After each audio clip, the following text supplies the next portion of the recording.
a good morning to you, one and all you liberty lovers and ecclesiastites all across the globe. It is I, your lovable host, Rod, the Rod of Truth, coming to you live from the bunkerized studio somewhere within the great granite state of New Hampshire, where the state motto is still live free or die. It is not big government or bust. Here it is Thursday, June the 2nd, in the year of our Lord 2016.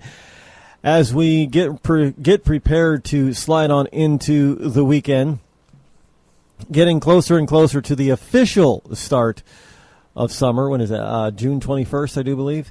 But it's not here yet, and I think we get reminded of that every once in a while, that it is still spring. Today is a cool, cloudy day here in New England. The call-in number this morning is 603-672-0573. Another day that I hang my head low and just shake my head. I mean, folks, here we have our government putting themselves in a position to regulate our salt intake. I mean, are you kidding me? But that's not the biggest issue. Believe it or not, that's not the problem. The problem is you have way too many Americans. Now, let me emphasize that. We have way too many Americans who seem to think that the government should be regulating our food intake. Now, I could not believe when they were asking people on the street if they thought it was a good idea for Mayor Bloomberg to limit the amount of soda that people could buy. You remember that? And there were a number of people that thought, well, yeah, that's probably a good idea to keep people from buying. Why would you want to prevent your neighbor from buying something that's legal that they want? I just don't understand it. I don't understand America anymore. I really do. I mean, you got people that think, well, because the government decided to follow one particular test, that, we eat too much salt. Really? Who's to decide what too much is? These stupid food pyramids, they mean absolutely jack. They're junk. It's junk science because they keep changing. If they were accurate, they wouldn't change as often. Think about that. But yet you've got people running around talking about, well, maybe we should regulate how much fat you should be able to eat. And if you want to eat more, you got to pay a tax for it, or how many potato chips you should eat, because now that's got fat and salt in it. Can you imagine a fat tax and a salt tax on potato chips? Don't laugh. I know some of you are out there laughing, but don't laugh. This is serious stuff. They're going to start taxing this stuff, because they're going to say it has to do with bringing the cost of health care down. Now, undeniably, Americans, generally speaking, America is fat. America's just not fat. America's obese. We eat too much, and we're too lazy. We don't move. We sit on the couch too. We're a nation of couch potatoes. And instead of getting out and enjoying life, you know what we do? We sit at home. Now, I want you to ask yourself if this is you. We Americans tend to sit at home instead of getting outside and participating in life. We tend to sit at home and watch life people participate in life on television. The Biggest Loser. American Ninja Warrior. All of these physical obstacles and all these other reality TV show programs. Instead of Americans going out there and living their life on their own terms, we just sit back like couch potatoes and watch reality happen on TV. That's really our issue. I mean, you could argue that GMO foods, genetically modified food organisms, are a part of the problem. I agree. I don't like GMOs. As much as I dislike GMOs, just as much as the next learned person who understands them. I also don't like all these artificial ingredients. I love when you go out to buy real peanut butter. All it is peanuts. Crushed up peanut. They don't have to do a darn thing to it. All they got to do is grind up the peanuts. And it's twice as much as that other crap. It's got all kinds of additives and sugars in it. I don't get it. How is that cheaper? You have to do more processing. More processing is cheaper than less processing? I don't. But see, we fall for this garbage. And we accept it. And this is not the only area that we, food regulation is not the only area that we fall into this Nazi-esque type of communistic type of belief. In other words, we like the government to be our nanny, our conscience. How many times have you seen, what are some of the bigger exercise gurus on TV? You see on TV, what are some of their things? You get me to be your coach, your personal coach, or what have you. Is it all of a sudden people don't have the self-discipline to get up off their duff and exercise on their own? They've got to be motivated by somebody. They got to have external motivation. There's no more an internal motivation. It's all got to be external. You got people, I want to quit smoking, but I can't stop until the government raises the cigarette or tobacco tax. Then I can stop. Really? We gotta, and this goes along with even some of the most conservative of us. I have to call people out on this.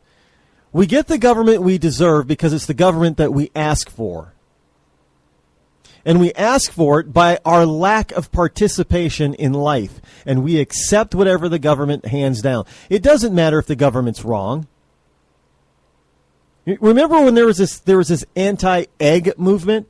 I know some of you are too young to remember. There was an anti-egg movement. Eggs had too much cholesterol. You weren't supposed to eat eggs. Eggs were terrible for you. The government was saying, cut down on your eggs, cut back on your eggs. Eggs were terrible. You're going to get cholesterol, block your arteries if you ate too many eggs. Go. I think the average person back in the day, 60s and 70s, may ate 3 or 4 eggs a day. You had them for breakfast. And the government was telling you, we'll cut back to like 1 egg a day because eggs have too much cholesterol. And then in the late 80s and early 90s, all of a sudden we started getting these TV commercials. Well, eggs have 1/3 less cholesterol than we originally thought. Really? Did chickens all of a sudden start laying light eggs? No, chickens still laid the same freaking egg that they've always laid. Somehow, we got the science wrong back in the 70s. And in the 90s, somehow, that science got corrected, and all of a sudden there was this light bulb that went off. Oh, mashugana. We had the wrong amount of cholesterol in these eggs. And now eggs are considered to be akin to a superfood? Oh, high in protein, low in cholesterol, low in fat, and blah, blah, blah. It's the same freaking egg that we ate 50 years ago. And yet the government does this all the time, and we see it all the time. And yet this morning I hear on all over the place, no matter what radio station I was tuning into, the news that, Americans eat too much salt. And I hear the commentator saying, well, maybe the government should step in and tell us how much salt we should be able to eat. Are you kidding me? So they can come back in 20 years and tell us, oh, we got it all wrong again. Now there are too many people getting too little salt, and that's a health problem. So what happens if we go the opposite direction? Are they going to start forcing people to take? No, I tell you what's going to happen. They're going to cut back on people's salt so much. They're going to start, taxing salt and limiting salt and doing this with salt. You can't have salt on tables at restaurants and blah, blah, blah, blah. And it's going to come to the fact that we're not eating enough salt. So guess what? Some pharmaceutical company is going to come out with some stupid drug to reverse the salt, the too little salt in our diet, because it's going to lead to health problems. And then they're going to address these health problems with a drug that doesn't cure the problem, because the only way to cure the problem is eat more salt. It's kind of like scurvy. There's no drug out there to cure scurvy. You know, the only thing on the planet that we know of that cures scurvy is natural vitamin C. But you can't, because according to our FDA, you can't say that about an orange or orange juice. Hey, you want to prevent scurvy? Drink orange juice, because now it's a drug. Are you kidding me? This is where we've gone? This is what we've gotten to? And we're going to accept this?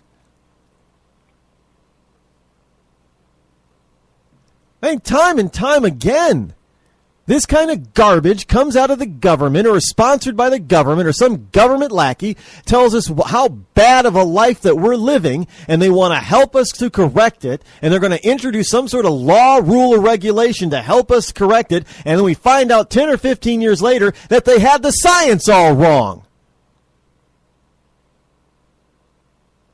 And we sit back and accept it over and over and over again.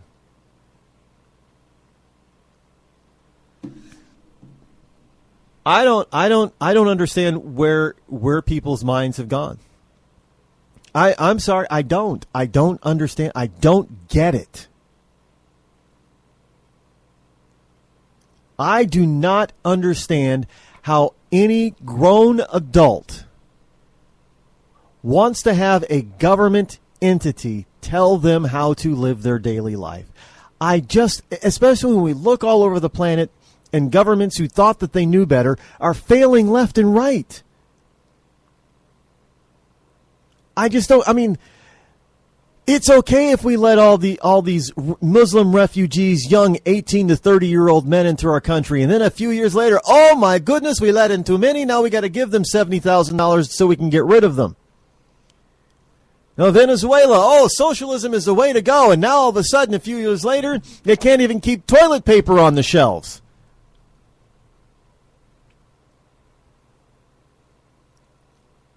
Countries that have been known to be communistic are opening up their economic side away from communism.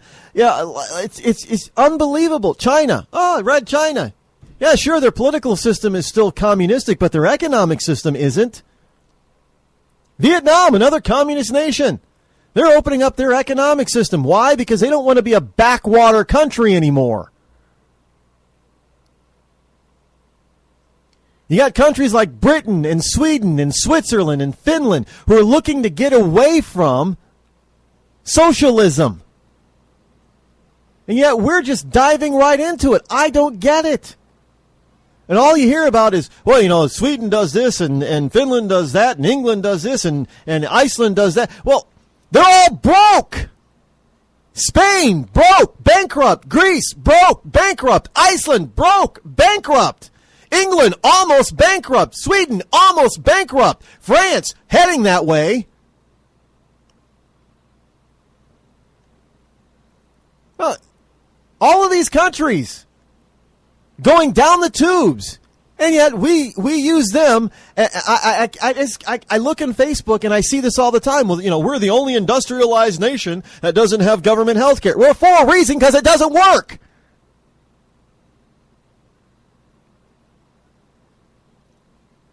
I got a story here today about, everybody should have health care. Well, everybody does have health care. I got a story here today about non-profit hospitals. Read that. Non-profit hospitals all across the country suing poor people because they're not paying their medical bills. And these are non-profit hospitals. One nonprofit hospital between 2010 and 2015 launched 20,000 lawsuits against patients who didn't pay their bills because they were too dang poor to pay the bill. And yet, all we want is socialism now? I thought socialism was supposed, these nonprofits, they're there to take care of people. I thought socialism was there to take care of people. Doesn't seem to be doing the job. You know how you take care of people? The government can't take care of you unless the government has irrefutable, absolute, know-all scientific data. And we don't. We don't have that kind of data on anything. I mean, I'm just listening this morning on the previous program. Was it Gerard at Large and talking about school scores and testing and all that. What a bunch of mumbo jumbo garbage. No, we're talking about teaching kids to a test. Why? Why don't we just teach kids, period?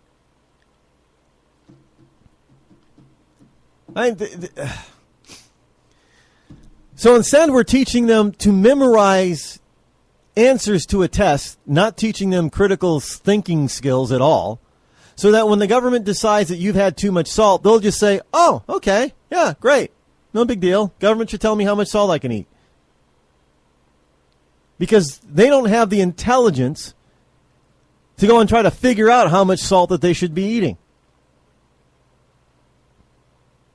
They don't have the intelligence to go and think, well, to think about how much soda they should or should not be drinking, or how much sugar they should not or should ingest. And nobody seems to think anymore that when the government gets it wrong and they correct themselves, oh, no big deal. You do realize that if the government gets something wrong, and it does often when it comes to this type of life-interfering garbage, people die. People die. And before you say, well, that always happens to somebody else, remember, I've always said, on this program especially, to somebody else, you are the somebody else.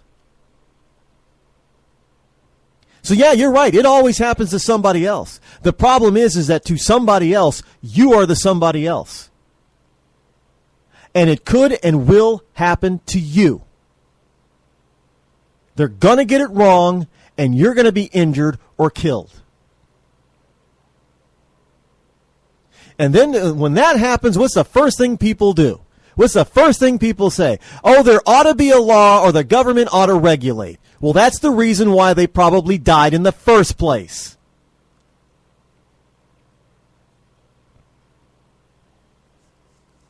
Is because we've got too much government regulation, too many bureaucrats who don't know jack about jack, trying to tell us. And if you actually go and you try to tail them and figure out how they live personally, they don't live anything like they're telling you and me to live.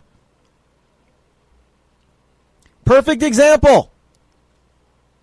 Hey, lose weight and don't smoke cigarettes. Go to a local hospital and see how many obese nurses and doctors standing outside in the smoking area there are. And as soon as they head back inside those doors, they're telling you about nutrition. They're telling you about quitting tobacco. They're telling you that, you could die because you have such poor habits. Really?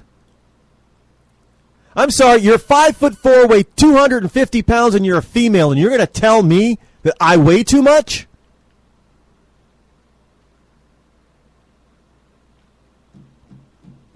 That's the government, people.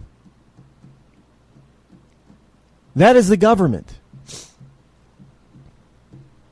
Yes, generally speaking, Americans are in ill health. And a lot of that has to do with the government. Hey, the government is okay GMO foods. And we know that some GMO foods are not good for us. But the government is okay them. We know that too much sugar is probably not good for us. But hey, the government allows companies to put in different types of sugar without calling it sugar into their processed foods. The government.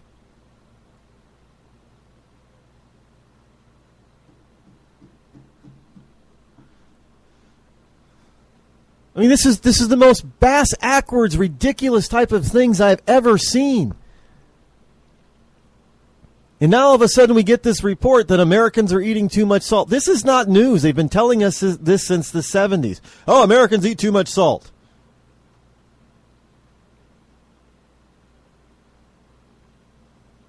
This is not new. This is not news. But they're reporting it as if it's some new startling revelation. Because why? Because you're going to get some people in government who are like Michael Bloomberg, who are going to start introducing legislation in states across the country and at the federal level in order to, and they're going to use the excuse of trying to rein in the cost of health care because now the government's behind health care, right, with Obamacare.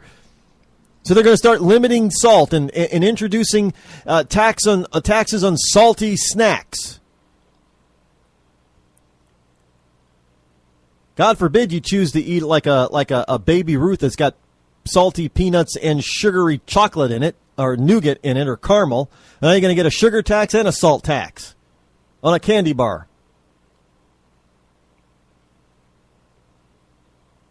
And all that's going to be, they're going to say, is it's designed to get you to eat less. But they'll bring it across, say, well, we're going to use the tax money to pay for health care for children. And when people buy less of it, they're not going to have much money. And so they're going to want to raise the tax or add a tax or put a tax someplace else because they're not getting money.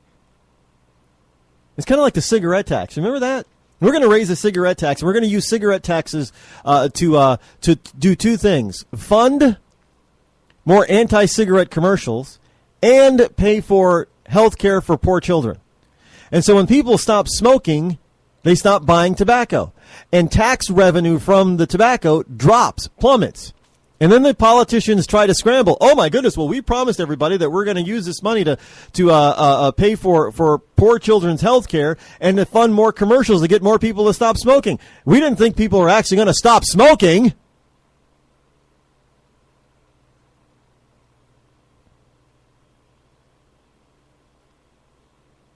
It has nothing to do with your health, folks. It has everything to do with controlling your daily life. And you're running around on a daily basis, nodding your head, saying, yep, let the government take care of it, let the government take care of it, let the government take it, because you're too busy. My life is too busy. I'm just too busy. And yet you go home every night from between 6 and 11 p.m., you're a couch potato sitting in front of that TV. How busy is your life really? Is your life so busy that you cannot even take the time to run your own life? Really? Well, if that's what you think, and if that's what you want, then you know what? I guess I don't have a reason to complain. Because you got the government, the exact government that you wanted, the exact government that you deserve. And whatever they decide to do to you, you have no complaints, or you shouldn't. You're listening to me, your lovable host, Rod, here on the Rod Eccles Show. Hi, this is Matt Legore. Listen to me Fridays 4 to 5 p.m. on WLMW 90.7. We'll be talking about entrepreneurship, personal growth, business, or anything else inspiring. See you then. How would you love to have your very own money-making website? Well, now you can. Just visit onlinehealthsource.net and become an affiliate, promoting and selling some of today's hottest new products, like anti-aging creams, supplements for him or her, HGH products, weight loss supplements, and much, much more. That's onlinehealthsource.net, offering you the chance to earn great money online, promoting products that everyone wants. onlinehealthsource.net. Sign up today and start your own online business right now. What if I told you that you could lose weight simply by drinking coffee? Change your coffee, change your life. Our gourmet estate-grown coffee is infused with powerful herbs that help you melt fat and keep you from feeling hungry for 6+ hours. Get results or your money back. Order yours today at skinnycoffeeshop.com. That's skinnycoffeeshop.com. Tea and water also available. skinnycoffeeshop.com. It started with a knock, but it wouldn't end there. What happens in the story next, many wouldn't understand, and most wouldn't believe. 5 + 2 = Perfection by Samuel Rosette Jr. is a must-read. The scriptures within are reminders of the ancient past, and yet intriguingly infuses with texts which stand on the edge of the stage of relevancy. Available online at Westbow Press, Amazon, Books A Million, Barnes & Noble, and SamuelRosetteJr.com. We've all heard of male enhancement, But now there's an expert on true male enhancement in the areas that really count. In Herb Ellis's book, Husband 2.0, Real Male Enhancement, you'll find answers to questions like, why doesn't she want to have sex? A quick start, quick results workout guide, plus what you can do as a side hustle to make money now. With all the great tips in this book, every man can benefit. Get the book, Husband 2.0, Real Male Enhancement, on Amazon.com. Hey folks, if you're anything like me, you spend a lot of time taking photos with your mobile phone or posting them to Facebook or Instagram. Well, did you know that you can actually be earning hundreds, even thousands of dollars each month just by uploading them to Instagram? Now, most people are skeptical at first, but this system is the real deal. You can get your hands on an evaluation copy of Instagram Profit, and you can be ready to see money flowing into your account. There are over 150 million users on Instagram, yet less than 1% of them are taking advantage of these money-making secrets. Now, if they knew they could be paying their rent, making their car payment, or just snapping photos and putting them onto Instagram, I bet they would be glued to their cell phones. There are only a limited number of these spots available, however. So if you visit moneymatters3.com right now, you can sign up to take advantage of all the special discounts. That's right, go to moneymatters3.com and get all the info there. moneymatters3.com. Log on now. How would you like to stress-proof your money and have a roadmap to ease your financial life? Well, now you can. Just visit besttoinvest.net. They offer today's best source of information and advice on finances for the millennials and iGens. You will be provided a key to the system that shows you how to set up your money to automatically fill up your savings, set reoccurring payments to bills or credit card without worrying about missing the due dates. It will even let you focus on the things that really matter, like learning new stuff, hanging out with friends or family. This system works for anyone, even you. That's besttoinvest.net. Why wait? The time is now to take control of your financial future. Visit besttoinvest.net today. Hello, this is Dr. Roger Gosselin of the Dr. Roger Gosselin Health and Wealth Show. Make sure to tune in Thursdays at 5 o'clock right here at 90.7 FM WLMW to find out more about what the drug companies don't want you to know.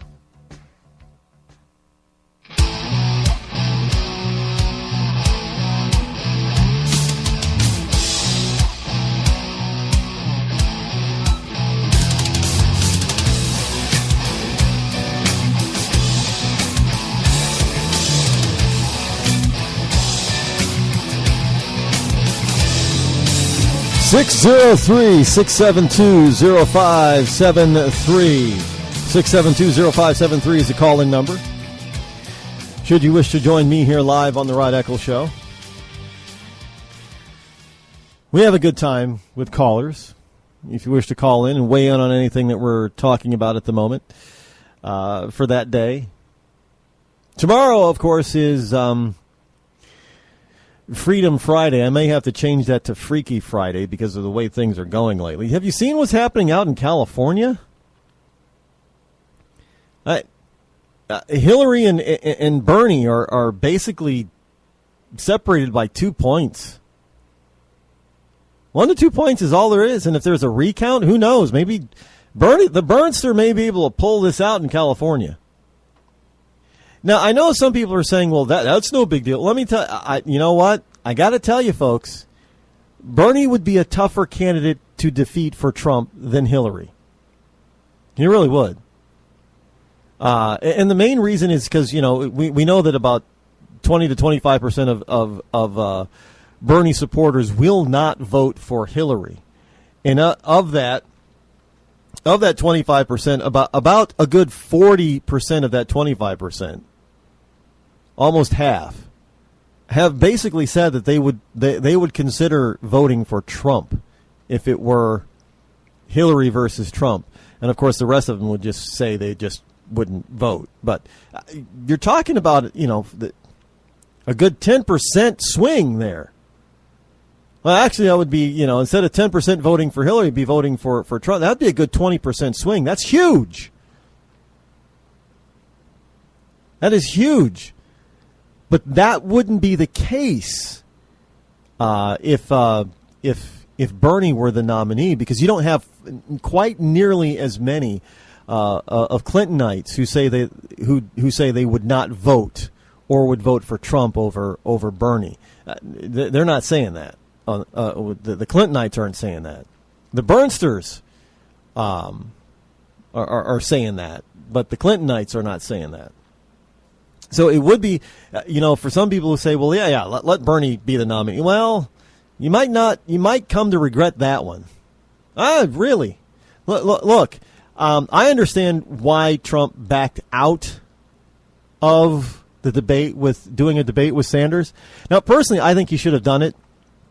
If he announced it, he should have done it because I think he could have mopped the floor up with Sanders but I think the reason why he didn't, now hear me out on this.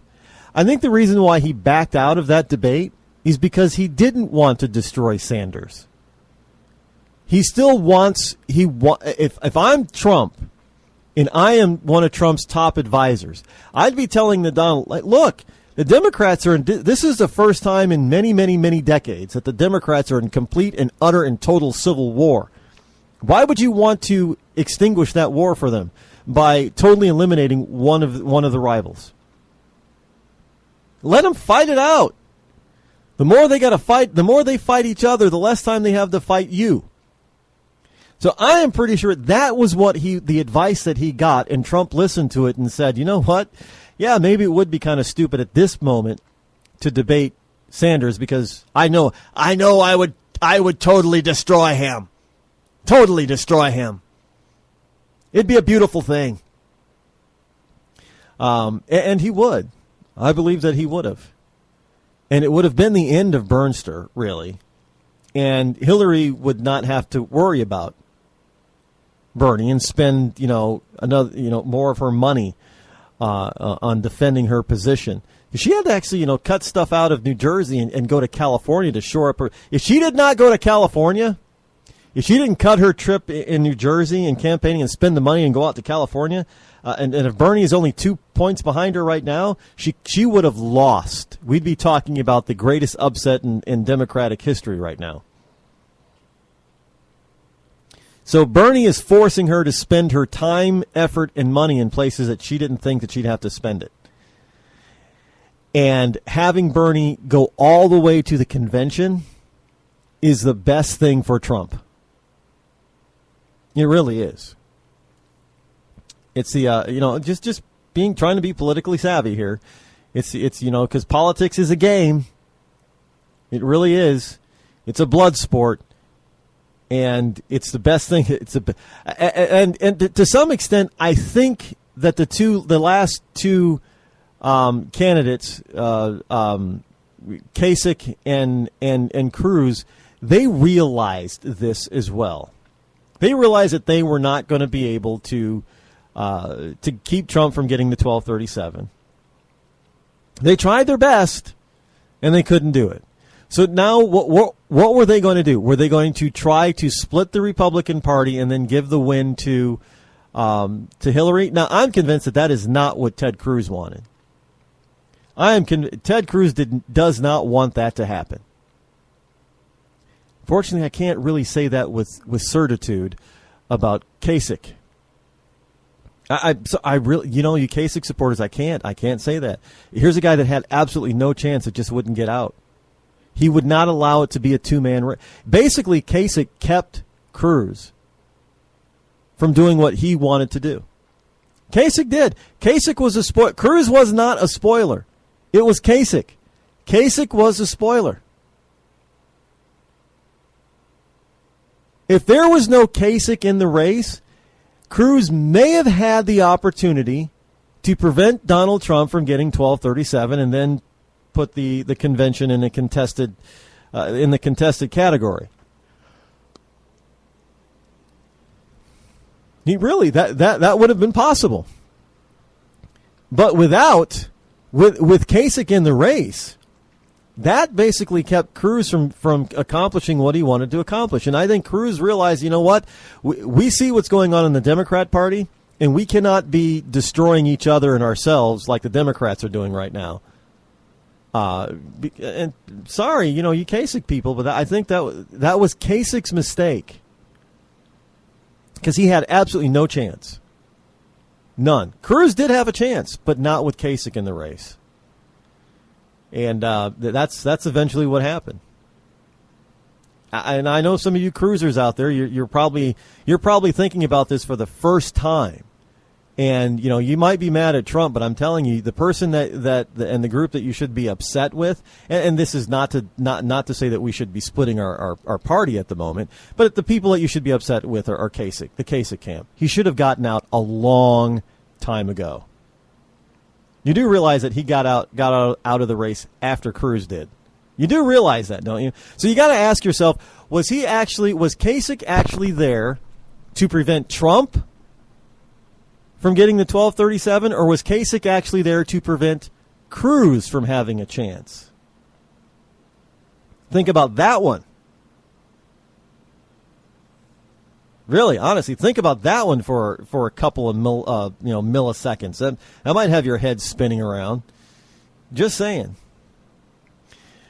In the state of Massachusetts, everybody's abuzz about Massachusetts signing and passing and doing whatever they're doing down there in Massachusetts over another transgender bender fender bathroom bill.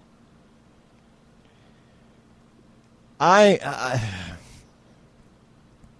this is just one of those moments this morning. I just had to hang my head and shake my head. Because I cannot believe we are making such a big deal of this for such a small percentage of the population. Less than 0.5%. And most of that half a percent hasn't had any trouble whatsoever using the bathroom of their choice, to tell you the truth. They really haven't. Now, although somebody did bring up some very significant, important points about this whole transgender bathroom usage, locker room usage type of thing. Do you realize that everybody, there are too many people on both sides, especially on the right side, who think this is not worth fighting, this is not a big deal, whoop-de-doo. Do you realize this goes, obviously, it goes deeper and further than just having a high school or middle school student be able to use the opposite sex bathroom and locker room? Do you realize that that this also would mean that, your high school football team or, female lacrosse team could end up with a male player? Because, that male could identify with being a female. So he's not only is he going to get to use the female bathroom and locker room, but now he's going to be able to play on female sports teams. Is that fair? That's going to start pushing out girls. Because boys can compete a lot easier on a female team than a female can compete on a boys' team. That's just natural, simply because males are stronger, well, most of the time. And I know there are some brutish women out there, but they're not the norm. You know what I'm talking about. They are not, especially in high school, they are not the norm. Now, it's not only going to be high school. How about our legal system? How about a guy who gets convicted of a crime and he's about to go to jail, and he stands up and says, you know what, I identify as a female, I should go to a female prison? How about that one? The ramifications of this garbage that we're going through right now, which and let's face it, Massachusetts still doesn't have a budget, if I'm not mistaken. So the state legislature decided to take some time out to write a bill and pass a bill based on gender preference, instead of taking up the more heavy responsibility of passing a fiscal budget for their state. And they're all running around patting themselves in the back thinking that they did such a wonderful thing. This is going to have ramifications that, this is the it thing right now. And everybody thinks that all this is about is going to, choosing which bathroom that you want to go to at a Target store. The ramifications are far deeper and greater than that. And we are going to be feeling the ripples of this stuff years from now. And you're going to have people 5-10 years from now looking back, thinking, how could we have ever allowed this? This is not the same as gay marriage, believe it or not. It is not. This is something that what you don't see is that even when you get into when they survey the gay community by and large is not for this transgender garbage that's going on right now. They're not. But you're not seeing that because, hey, you've got some on the left who have this obfuscation agenda because it's kind of like I said, it's wag the dog.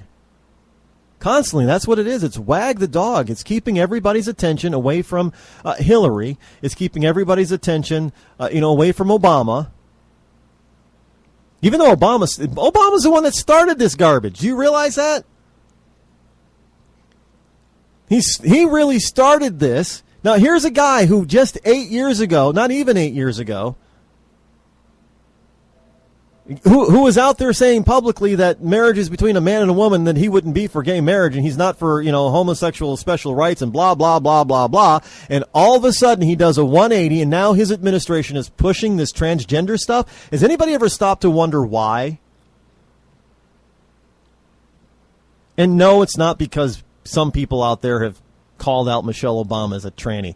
I'm still hearing that, and that still ticks me off. Look, I don't like the Obamas, but in no way is Michelle Obama a transgender or trans. Well, we can't say transvestite anymore, can we? That's a bad word now, I guess. That's an offensive word. By the way, did you hear the rumor about the Rocky Horror Picture Show that they wanted to make? They wanted to do I think they want to do a remake. But the transvestite character played by Tim Curry is going to be flipped, and I guess is going to be played by a woman who wants to be a man. I thought I saw that in passing somewhere, and I could have that wrong. I'm not even going to bother looking it up because I really don't care.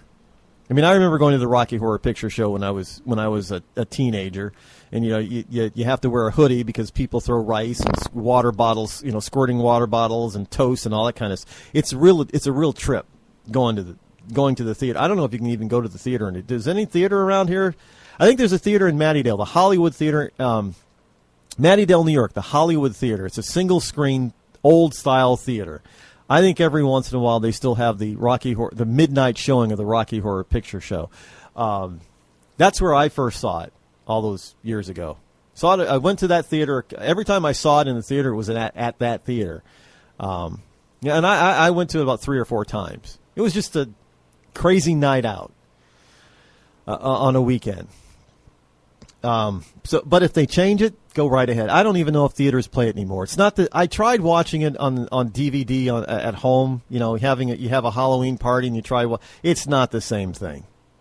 It's not the same. It actually when you actually watch it at home, it's okay. Actually, it kind of sucks. It really does. I think the whole point of the show.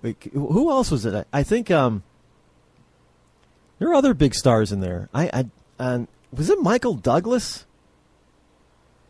or was it Bill Pullman as the main? I can't remember because everybody just talks about Tim Curry.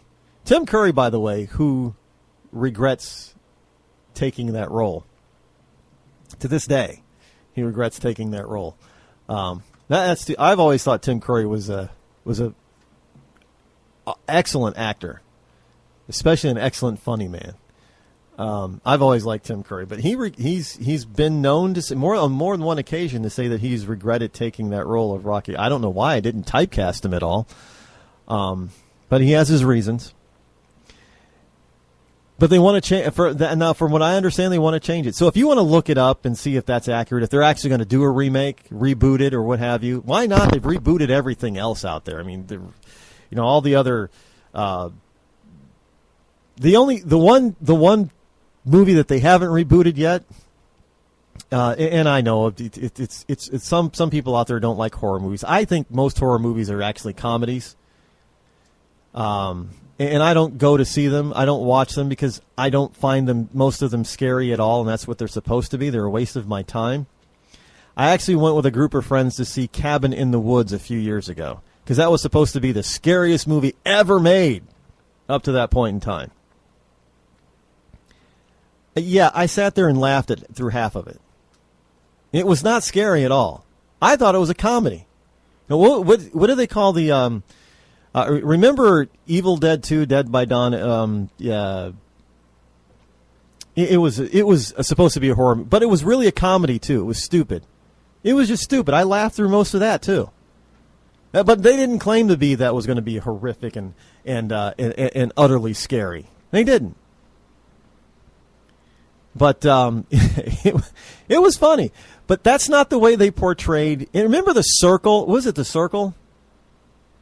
Or The Ring? The Ring. Yeah, I saw The Ring too.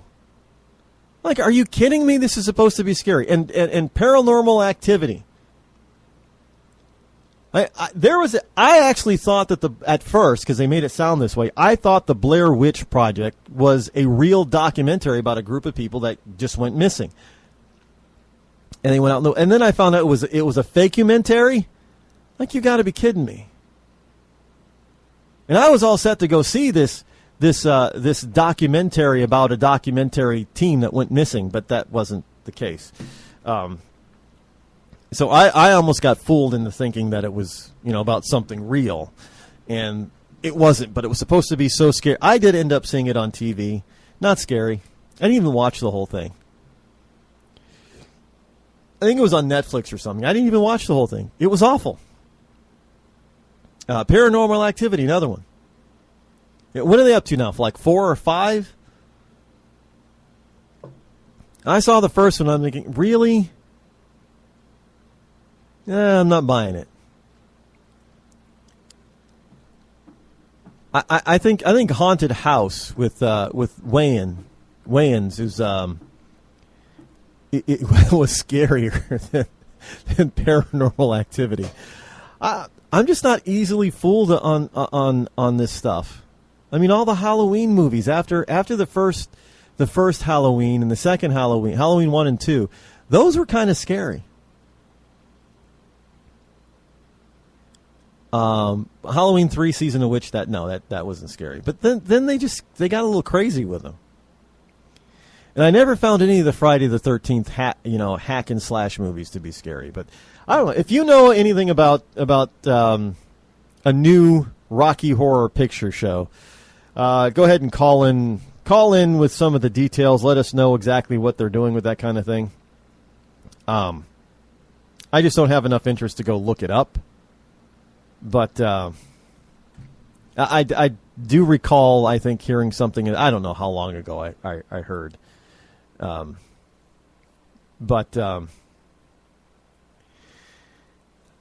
don't. Oh, look, it's there is it's a TV remake. From one of my Twitter followers. They put something on Twitter. Note to the mark. Thank you very much. There's a TV remake of the cult classic, The Rocky Horror Picture Show. Well, there you go. See, I know I got my ear to the ground on a lot of this stuff, and I don't even remember because most of it just seems to come across as being unimportant. But I file it away in the back of my head, and it comes out at some point. But there you go. There evidently is a TV remake, not a theatrical release, but a TV. Why? Oh man! Yeah, well, if they can afford to do it, why not? I'm not gonna tell somebody that they can't. They rebooted just about everything else out there. The one thing that they haven't rebooted yet, and I'm kind of glad that they haven't. There's a couple of classic horror movies out there that they have. Well, I don't think they've rebooted any of the Vincent Price stuff yet. I'm sure that's coming. And they haven't rebooted a very, very B movie from, I think it was like 72-ish, 73. called Barren Blood. Very scary in the day. And something in the what it came out. I think it was 1978 that it came out. That's considered one of the classics, B movie again. One of the classics that has launched all the 80s horror stuff was a movie called Phantasm. Look those up. I think you can get. I don't think you can get them on streaming on Netflix, but I think you can get the DVDs. If you have a DVD plan with Netflix, which fewer people have, you could get the DVDs for Barren Blood and Phantasm from Netflix. Maybe you could probably just buy it off of Amazon. But understand, 72 for Barren Blood, so they're very dated. And they're B movies to begin with. But anybody remember the movie The Car? Not Christine. Not Christine. Christine is a different one. Christine is a Stephen King thing. There's another movie that came out before Christine called The Car. In fact, a lot of people accuse Stephen King of getting his idea for Christine from The Car. Now, The Car was actually a novel, too, I do believe, in the 60s. But it was an early 70s movie.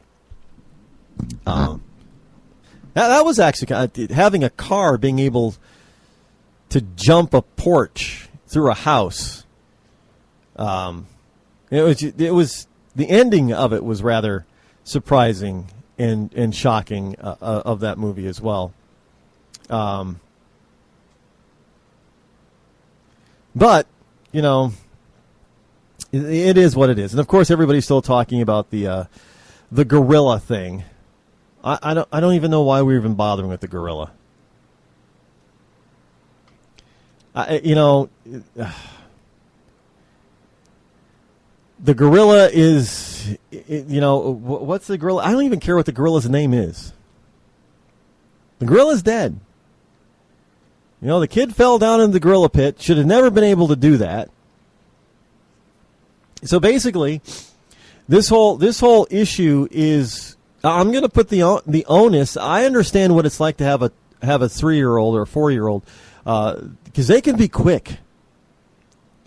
If you've got more than one kid and you take this is why I say people are crazy if they have more than 2 kids, because having 2 kids at that age, you're already outnumbered. If there are 2 of you, 2 parents, you're outnumbered because the kids are so darn quick.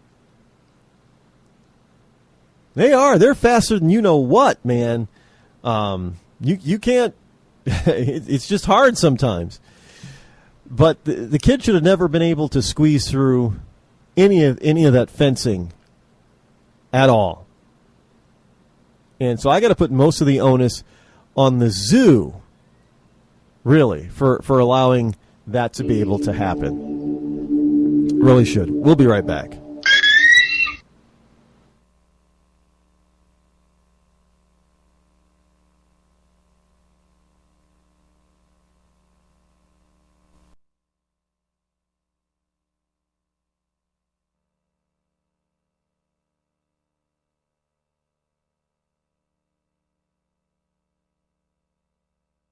Of a murder-suicide that locked down the UCLA campus for hours was a mechanical engineering professor. William Klug was gunned down in an engineering building office Wednesday morning. The shooter has not yet been identified. Colleagues of Klug tell the Associated Press he was a married father of 2.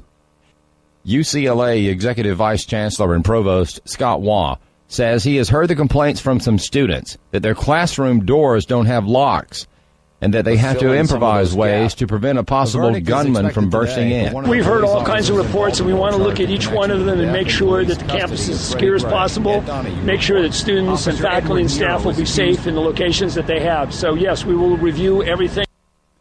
Texas Governor Greg Abbott declared a state of disaster Wednesday in 31 flood-affected counties, including Lubbock County in West Texas, Hidalgo County in the lower Rio Grande Valley of South Texas, and Jasper County in East Texas. At least 6 people died in floods last week in Central and Southeast Texas. Fort Bend County Emergency Management Director Jeff Braun says the county is experiencing record flooding. It's a unprecedented flooding event in Fort Bend County. The flood is 4 foot higher than the last flood that was similar, which was in 1994, which was our record flood at that time. Major Chad Norville of Fort Bend County Sheriff's Office says flooding in the county has led to road closures. We've had to close more roads than we expected. Highway 90 at Harlem being one of the key points that is still closed right now. We are working to get two-way traffic on one side of Highway 90. That is going to create quite a bit of traffic. The United States Senate will be voting on a defense bill that contains an amendment that protects religious freedom for federal contractors. Steve Jordahl reports a pro-family organization has a way to let members of Congress know they're being watched. We've already seen congressional Democrats and some 40 Republicans vote to put President Obama's transgender bathroom policy for public schools into law. That effort failed, but gay and trans advocates don't tend to give up easily. Oklahoma Congressman Steve Russell has attached an amendment to a defense bill that would protect the religious freedom of federal contractors. Rob Chambers of AFA Action. For those who do contracts with the federal government, it protects them from being discriminated against if they happen to believe that marriage is between one man and one woman, or they happen to believe that gender identity is fixed at birth. The defense bill is now before the Senate, and Chambers says a well-timed call could make a difference. Every person deserves the opportunity to change their mind and to oppose this transgender agenda, even if it's the most far left-leaning Democrat on the left coast or on the and up in New England. They need to hear. And if your senators are Republican, he says, call anyway. We saw a large number of Republicans supporting the Obama transgender agenda. So why are they Republican? He says it's easy to forget that your elected representatives work for you. Contact your senator. It's incredibly important for them to hear from you, because if they do not hear from you, they will not know that you are watching. I'm Steve Jordahl. Jurors are about to begin a second day of deliberations in the federal trial of 3 Minnesota men accused of plotting to travel to Syria to join the Islamic State group. The jury got the case Wednesday after closing arguments ended. The jury went home without reaching a verdict and is expected to resume deliberations today. And finally, a teenage driver accused in a lawsuit of causing a collision in Georgia while using the Snapchat app's speed filter is now facing criminal charges. News outlets report a Clayton County judge signed arrest warrants Wednesday for 19-year-old Crystal McGee, charging her with felony serious injury by vehicle, among other charges. An official says McGee was speeding on a rainy road in September when she crashed into driver Wentworth Maynard, who spent weeks in a coma and suffered brain damage. For American Family News, I'm Rusty Pugh. You slip away for a weekend of relaxation, but wake up to find yesterday's scratchy throat feels like a fiery furnace. Your weekend could be up in flames, but for MD Live, 24/7 access to board-certified physicians anywhere. MD Live is used by major corporations and the American Family Association to augment employee health care benefits. Information to determine whether MD Live makes sense for you is available at hcbenefits.com. hcbenefits.com. American Family Individuals Radio. and businesses with tax problems, listen carefully. Do you feel like you're losing control over your finances? If you owe over $10,000 in back taxes or have unfiled tax returns, we can help you take back control. The IRS is the largest and most aggressive collection agency in the world, and they can seize your bank account, garnish your paycheck, close your business, and file criminal charges. Take control of your tax problems now by calling the experts at Tax Mediation Services and take advantage of the Fresh Start program. Laws that may allow us to negotiate a settlement for the lowest amount possible. Our team of tax attorneys and enrolled agents can stop collections and get you protected so you can take control of your financial future. Tax Mediation Services is accredited by the Better Business Bureau. Call now for a free case review and a price protection guaranteed quote. Call Tax Mediation Services now at 800-600-9471. That's 800-600-9471. 800-600-9471. Zinc Media. Feel the power of knowledge.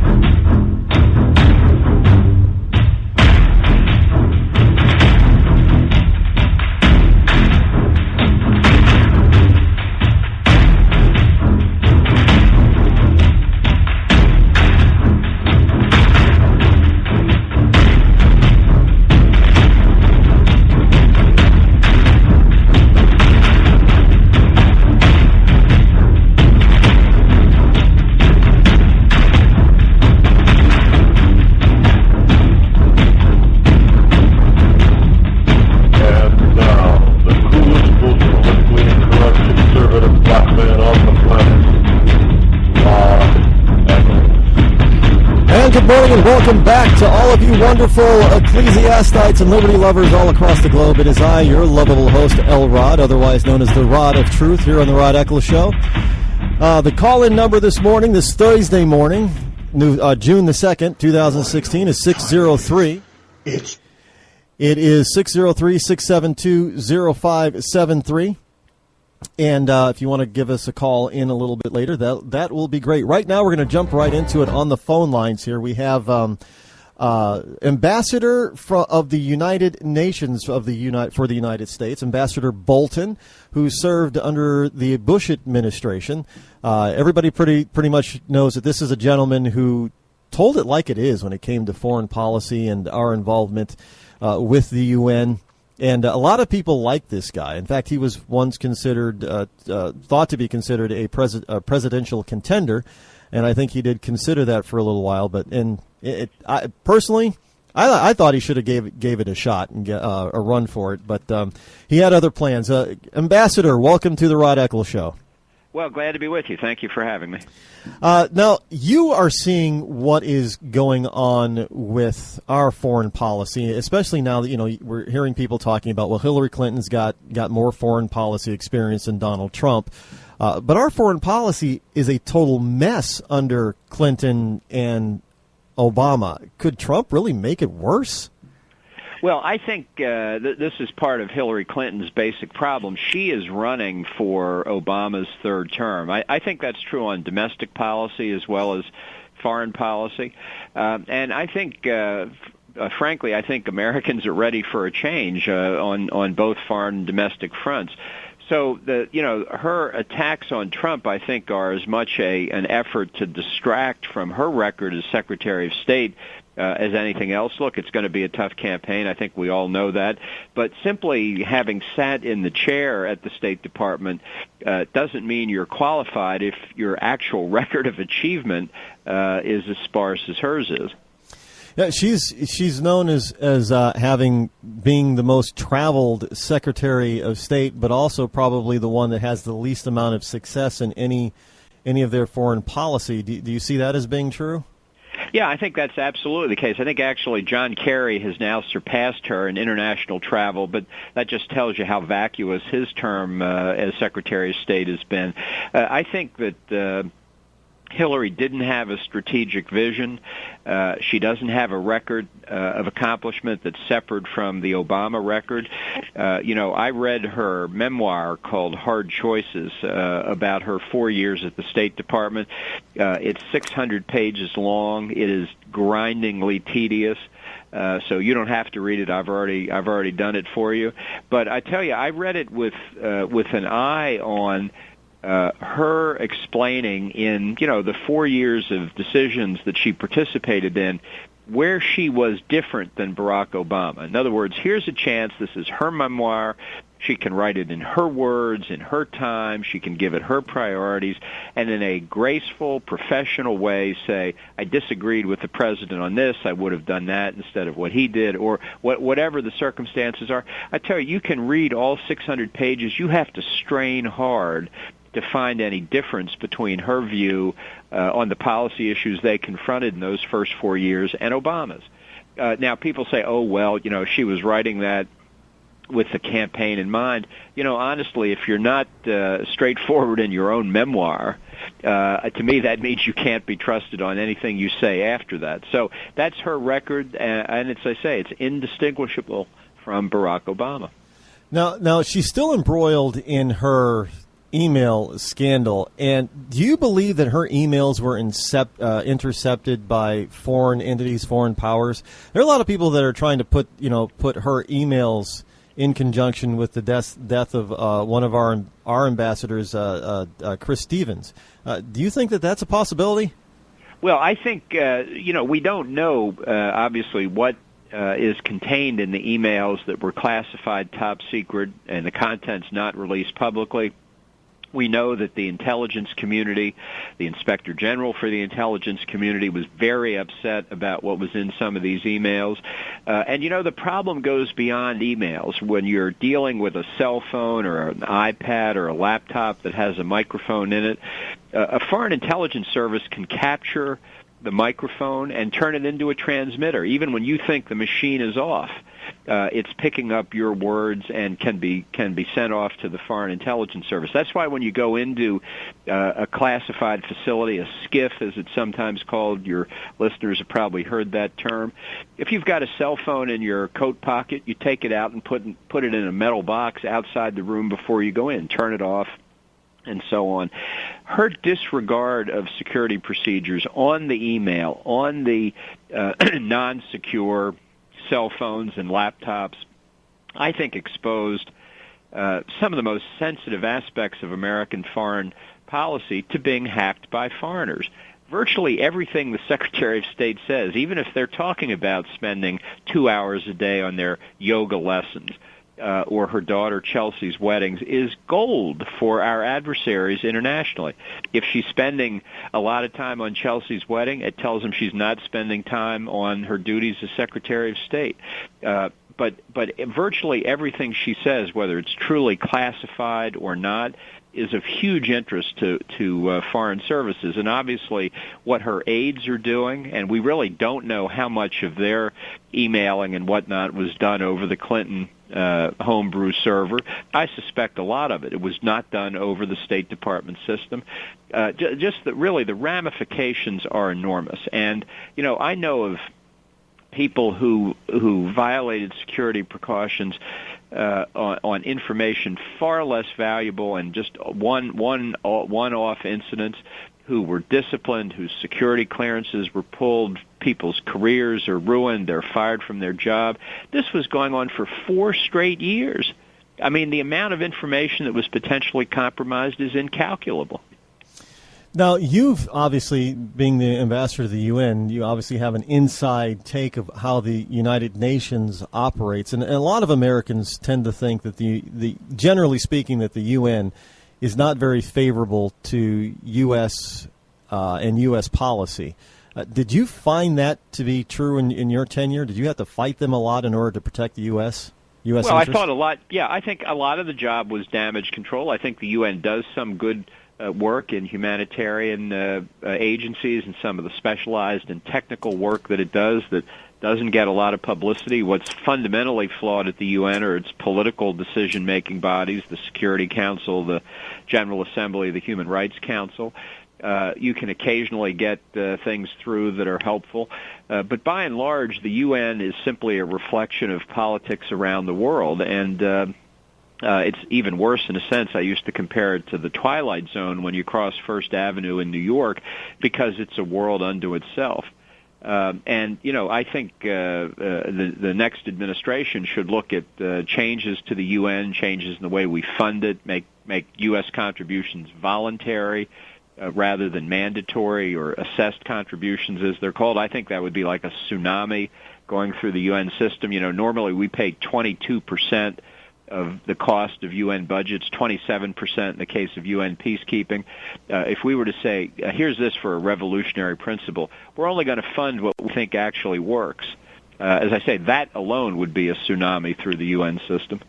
So the United States, I don't think a lot of Americans understand that. I certainly didn't realize that we were funding that much. You're talking a quarter of certain budgets. That's a lot of money. We are far and away the biggest contributor. The next one, Germany and Japan, vary back and forth at about 16, 17, 18%, but we're clearly the number one, and we have been from the beginning, from the very founding of the UN. So if we were to move and just say, and we would find allies with this, I think, if we press the matter, who just said, look, we're not going to pony up 22% automatically. I think the evidence is pretty clear that agencies that are already voluntarily funded, like the World Food Program, where the U.S. supplies over half of the food, UNICEF, which gets a lot of private money as well, the UN High Commissioner for Refugees, they have to perform, because if they don't, the donors will go somewhere else. I think that's why the whole UN system would actually benefit if it went to voluntary contributions. You'd pay for what worked. This is what we do all the time in our private lives. It would work for the UN, too. Now, do you think that Donald Trump would be able to to put into place that type of funding? Because let's face it, he's a businessman and he understands how business financing, and you fund what works and you stop funding what doesn't. Do you think he'd be able to institute something like that? Well, I don't know if that's his view or not. If it were, I think he's a pretty outspoken guy. He would make it clear that's what we're going to do, and we'll see what happens. The UN is an institution very resistant to change, but it needs change, and it would be a fight worth fighting. Well, I sit here just as a layman, just as a regular American, and I see what's happening across the globe and with the UN. Especially the UN here in the USA, in New York and in Washington, especially New York, and people are highly upset. And I talk to people on a regular basis about how upset they are with foreign dignitaries in our country. Do you think it's a good idea to start really holding some of these, not the ambassadors themselves, but a lot of their staff are also have this umbrella of immunity, diplomatic immunity. Do you think that we should start holding some of these people more accountable for their actions in the United States? Well, our people overseas have diplomatic immunity too, and so it's a two-way street. And I think actually our people overseas are in many respects more vulnerable, particularly in authoritarian societies, than their diplomats are here. I mean, the record of unpaid traffic tickets in New York, for example, is legendary. And we ought to be stricter on that. And I think that that's something of what Trump has been talking about. Again, he hasn't addressed this specific issue, but keeping in mind, obviously, we want to protect American diplomats who are fulfilling their duties. Being more realistic about this, I think, can only work to everybody's benefit. Well, it is kind of a touchy situation. Now, there is a rumor that you might be on the VP list for Trump. Can you? Well, nobody's talked to me about it. It'd be an honor, of course, but I haven't. Nobody's told me about it, so I rather doubt it. Okay. Well, is there what is it that you're actually working on right now, sir? Well, I've got a PAC and a super PAC that I set up back in late 2013 to help Senate and House candidates who believe in a strong U.S. national security policy, and we do independent expenditures. We make direct contributions to candidates' campaigns. In the 2014 cycle, we raised a little bit over $7.5 million. This cycle so far, we're over $8 million already, so we're way ahead of where we were the last time. And I think national security is going to be a very important issue in this year's election, not just at the presidential level, but at the Senate and House level as well. So if people are interested, I'd invite them to go to our website. It's BoltonPAC.com and take a look at it. And I'd certainly welcome any support they'd be willing to give. There you go, BoltonPAC.com.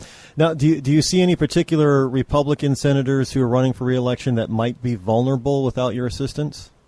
Well, we've already started independent spending on behalf of Kelly Ayotte up in New Hampshire. We're going to be doing others. She's my senator. She did.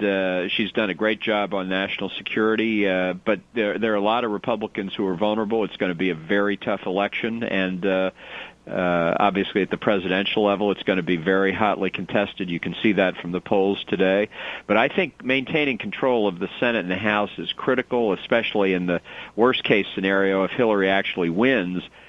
We've got to be able to stop her from doing what Obama was able to do in 2009 and 2010. So obviously the presidential race is top of mind for everybody, but we've got to keep the Senate and House on the radar screen too. Yes, we do. Well, I know you got to run. I want to thank you so much for your time. It's been a pleasure and an honor to meet you and get a chance to speak with you, Ambassador. Well, thank you so much, and thanks for having me. Have a wonderful day. Bye-bye. You too. Ambassador Bolton, former ambassador to the United Nations for the U.S. of A. One of the things that I've often said about the UN, a lot of people have said this, is that, and he kind of alluded to this in a way that the reason why the United States is there is simply because we're a large piggy bank for the UN. But if we changed our apparatus, the way we operate. I can't even think of how you say that in Latin, dead language. Modus operandi. Thank you. If we changed our modus operandi, trying to sound really highbrow and intelligent by using Latin, on how we fund the UN, that things would flip around and would be a lot more level, let's say. And there would be there's always going to be a level of hatred for the USA, simply because of the nations that populate the United Nations. And obviously the United Nations is supposed to be a mirror of the entire world, although not every world nation is actually a member of the UN. Believe that or not, I mean, some people think that every country on the planet is part of the UN. That's not true, and that's not the case.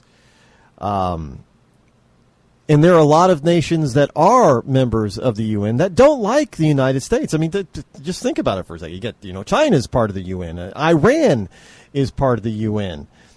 Some of those African nations. Last night there was they were doing a replay of them, and this is simply. I'm sure this is has a lot to do with this being Memorial Weekend into Memorial Week, Memorial Day.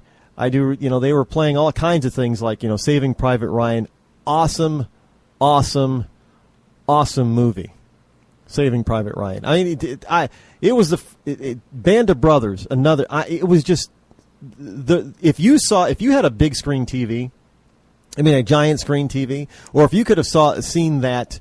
I did not see Saving Private Ryan on the big screen, and I wish I did now, because the way that the movie was shot and the realism that they gave it.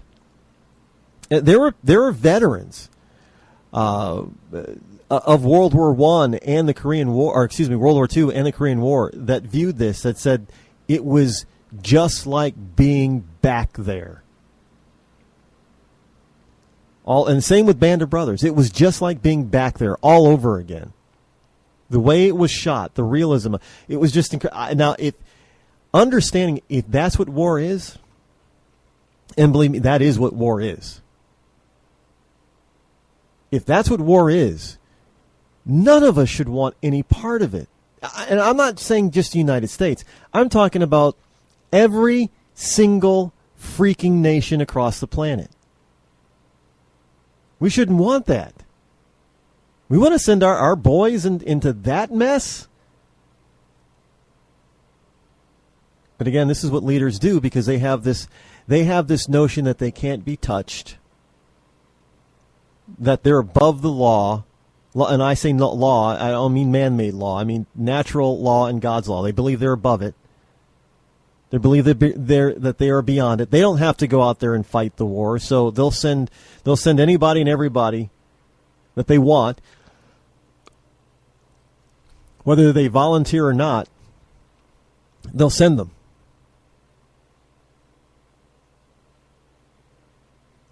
And this is. I mean, if we were to change the way we funded the UN, and we forced the UN to be a lot more, let's just see, accountable to its actions and its policies, and the results that they get or don't get, I think you'd see a lot of these small little nations that hate the U.S. and just uses the U.S. as a big giant piggy bank. Either they would fade away and leave the UN, and they'd be out there in the world, big bad world, all of their own. You know what would end up happening, and we've seen this type of thing, and we kind of already have this. We'd see this happening, tell me what you think about this. I think what we're going to end up, we're not going to see a one world government. Now, I'm setting aside, the Book of Revelation for a second. The second coming of Christ. I get all that's going to happen, yes, but there's a lot of stuff that can happen before that happens. And I don't think we're going to get to one world government. I think what we're going to end up with is two factions on this planet. Whether it's going to be the West versus the East, I don't think it's going to be that clearly delineated. But I think you see this a lot in especially in science fiction stuff, like Star Trek, where a number of planets were split in half, basically. You had the North and the South, or the East or the West, or this person has blackface on the left side, and this person has blackface on the right side. That type of thing. I think that's where we're heading. There's just no possible way for us not to head that way. You're going to have two major factions on this planet, possibly with a third minor one. And the third minor faction, I think, will be Islam, and it's going to be a thorn in the side of the two major factions for years to come. But for them, because let's face it, if you're just going to say left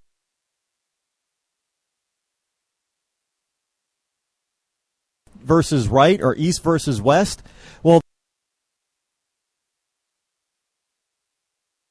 the West doesn't like Islam really all that much. The East doesn't like Islam all that much.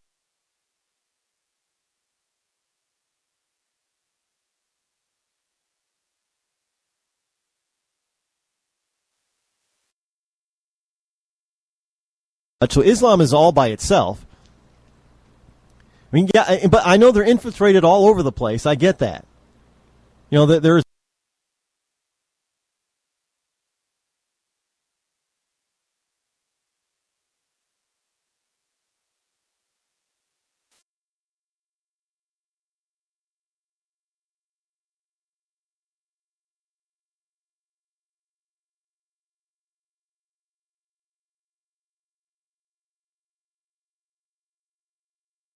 Islamic countries in the East and Islamic countries in the West and that sort of thing. But as far as political factions are concerned,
Achtung! Achtung! Jetzt neu bei McDonald's! McDonald's! Der McDouble! Double! Mit doppelt Rindfleisch! Um nur 1,50 Euro! 1,50 Euro! I'm loving it! Ich auch!